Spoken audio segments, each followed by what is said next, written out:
اللهم صل على محمد وآل محمد. وہ افراد کہ جو روزہ رکھتے ہیں مگر اس کے باوجود ان کا روزہ صحیح نہیں ہو سکتا ہے، ان میں بیمار افراد بھی ہیں. اور بھی افراد ہیں، مثلا اگر مسافر روزہ رکھے گا تو صحیح نہیں ہوگا. دوسرے کچھ افراد ہیں جو روزہ رکھیں تو ان کا روزہ صحیح نہیں ہوتا ہے.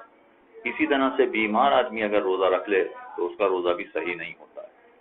مگر بیمار سے میری مراد یہ ہے، اس کا فارمولا یہ ہے بیماری کا، کہ یہ بیمار ایسا ہے کہ اگر روزہ رکھے گا تو بیماری اس کی بیماری کو اور نقصان پہنچے گا. اگر روزہ اس کی بیماری کو نقصان پہنچا رہا ہو تو ایسی صورت میں اس شخص کا روزہ صحیح نہیں ہے. لیکن اگر ایسا بیمار ہے کہ روزہ اس کی بیماری کو کوئی نقصان نہیں پہنچا رہا ہے یا نقصان پہنچا بھی رہا ہے تو بہت معمولی نقصان پہنچ رہا ہے، تو ایسی صورت میں تو اس کو روزہ رکھنا چاہیے اگر ماہ رمضان کا روزہ ہے. تو خلاصہ یہ بنا کہ بیمار آدمی کا روزہ اس صورت میں صحیح نہیں ہوتا ہے کہ روزہ اس کی بیماری کو نقصان پہنچائے تو اس کا روزہ صحیح نہیں ہے، لیکن اگر بیماری کو نقصان نہ پہنچائے تو پھر اس کا روزے میں کوئی حرج نہیں ہے. اب میں ذرا سی تفصیل اس کے آپ کے سامنے بیان کروں کہ مثلا اس کا روزہ رکھنا اس صورت میں صحیح ہوگا کہ روزہ رکھنے کے بعد اس کی بیماری اور بڑھ نہیں جائے گی. اگر فرض کیجیے کہ روزہ رکھنے کی وجہ سے اس کی بیماری بڑھ جاتی ہے، یا اس کی بیماری طولانی ہو جاتی ہے، یا اس کی بیماری ایسی ہے کہ جس میں اس کا درد ناقابل برداشت ہو جائے گا. یہ تین باتیں الگ الگ ہیں. یا تو یہ کہ اس کی بیماری بڑھ جائے گی. بیماری بڑھ جائے گی کا مطلب ہے کہ جو اس وقت اس کی کیفیت ہے، اس کیفیت سے کئی گنا زیادہ اس کی بیماری بڑھ جائے گی، وہ بھی روزے کی وجہ سے. یا مثلا بیماری نہیں بڑھے گی، بیماری تو جتنی ہے اتنی ہی رہے گی، مگر بیماری طول پکڑ جائے گی، لمبی ہو جائے گی بہت. اور تیسری صورت یہ کہ بیماری نہیں پڑ رہی مگر جو درد ہے اس درد میں اتنا اضافہ ہو گیا ہے کہ جو ناقابل برداشت ہو. جیسے فرض کیجئے کہ کچھ افراد کو میگرین کی بیماری ہوتی ہے. اگر میگرین کی بیماری ہے تو جو بیماری ہے یہ بیماری لمبی نہیں ہوگی، جیسی ہے ویسی رہے گی. یا بیماری میں کوئی مزید اضافہ نہیں ہوگا، وہی بیماری جو میگرین کی بیماری ہے وہ وہی رہے گی. میگرین کا مطلب ہے آدھے سر کے درد کی بیماری یا سر کے درد کی بیماری. مگر روزہ رکھنے کی وجہ سے سر میں اتنا شدید درد ہو جائے گا کہ جو ناقابل برداشت ہو. اگر ایسی صورت حال ہو جاتی ہے تو ان لوگوں کا روزہ صحیح نہیں ہوتا ہے. اب یہ جو میں نے آپ کے سامنے بات بتائی ہے کہ بیماری بڑھ جانا یا بیماری طولانی ہو جانا یا مثلا درد وغیرہ بڑھ جانا، یہ یا تو انسان کو یقین ہے کہ ایسا ہو جائے گا تو روزہ نہیں رکھ سکتا، یا یقین نہیں ہے، ظن ہے، یعنی 70-80%، 60-70-80% سے زیادہ امکان ہے کہ ایسا ہو جائے گا، تو ایسے افراد کا بھی روزہ صحیح نہیں ہوتا. اور تیسرا وہ کہ یقین بھی نہیں ہے، ظن بھی نہیں ہے، مگر خوف ہے.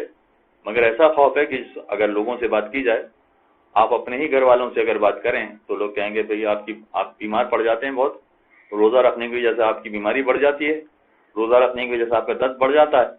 اگر یہ خوف ہو جو لوگوں کی نگاہ میں بھی وہ خوف صحیح ہو تو ایسے شخص کے لیے بھی روزہ رکھنے کی اجازت نہیں ہے. چنانچہ اگر یہ روزہ رکھے گا تو اس کا روزہ صحیح نہیں ہوگا. ہاں یہ ڈاؤٹ ہے کہ پتہ نہیں ہے اس طرح سے بیماری بڑھے گی یا نہیں، درد بڑھے گا یا نہیں، تو پھر ایسے افراد کو روزہ رکھنا پڑے گا. یا تو یقین ہو کہ ایسا ہو جائے گا، یا ظن ہو کہ بیماری بڑھ جائے گی، یا خوف ہو ایسا کہ جس میں یہ سارے جو آپ کے ارد گرد لوگ ہیں وہ آپ اس کی تائید کر رہے ہوں کہ ہاں آپ کے درد میں اتنا اضافہ ہو جاتا ہے جو ناقابل برداشت ہے. اگر یہ تین چیزیں ہیں تو ایسی صورت میں ایسے افراد کا روزہ صحیح نہیں ہوتا، چنانچہ یہ افراد روزہ نہیں رکھ سکتے.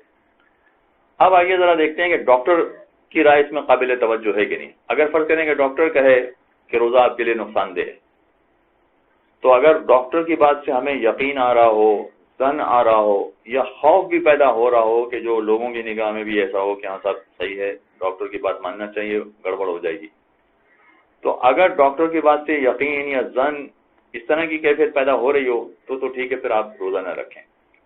لیکن اگر فرض کریں کہ ڈاکٹر کی بات سے آپ کو کوئی اتنا خوف نہیں پیدا ہو رہا ہے، آپ روزہ رکھنے کے قابل ہیں، آپ یہ سمجھتے ہیں کہ روزہ رکھ سکتے ہیں، تو چاہے ڈاکٹر یہ کہہ رہا ہو کہ آپ کی بیماری بڑھ جائے گی، مگر پھر یہاں ڈاکٹر کی بات نہیں مانیں گے، آپ کو اپنے طریقے کے مطابق چلنا ہے، چنانچہ روزہ رکھنا پڑے گا۔ اور اس طرح سے معاملہ الٹا ہو جائے کہ نہیں صاحب ڈاکٹر یہ کہہ رہا ہے کہ آپ کو کوئی فرق نہیں پڑے گا، آپ روزہ رکھیں، کوئی حرج نہیں ہے۔ ڈاکٹر تو کہہ رہا ہے کہ کوئی فرق نہیں پڑے گا، مگر ہمیں اپنی بیماری کو دیکھتے ہوئے یقین ہو رہا ہے یا ظن ہو رہا ہے یا ایسا خوف ہو رہا ہے کہ جو لوگوں کی نگاہ میں بھی قابل توجہ ہے، تو چاہے ڈاکٹر یہ کہہ رہا ہے کہ روزہ رکھنے سے کوئی فرق نہیں پڑے گا، مگر ہم جانتے ہیں کہ ہماری بیماری بڑھ جائے گی یا درد ناقابل برداشت ہو جائے گا، تو ایسی صورت میں روزہ رکھنا ضروری نہیں ہوگا۔ ڈاکٹر کہہ رہا ہے کہ کوئی حرج نہیں، مگر ہم جانتے ہیں، تو ایسی صورت میں روزہ نہ رکھیں تو کوئی حرج نہیں ہے۔ چنانچہ حقیقت میں ڈاکٹر کی رائے کی کوئی اہمیت نہیں ہے، خود ہمیں اپنے آپ کو دیکھنا پڑے گا کہ ہماری بیماری کیسی ہے کہ ہمارے لیے روزہ رکھنا صحیح ہے یا ہمارے لیے روزہ رکھنا صحیح نہیں ہے۔ البتہ ڈاکٹر کی بات سے ظن یا یقین پیدا ہو رہا ہو تو کوئی حرج نہیں ہے، اس بات کی بھی توجہ بن جائے گی، مگر وہ ہمارے یقین اور ظن کی وجہ سے ہے، حقیقتاً ڈاکٹر کی وجہ سے نہیں ہوگی۔ تو اب بیمار افراد روزہ رکھیں یا نہ رکھیں، طریقہ کار یہ ہے کہ اس کلیے کے مطابق دیکھ لیں کہ ان کو روزہ رکھنا چاہیے یا نہیں۔ اللهم صل على محمد وآل محمد۔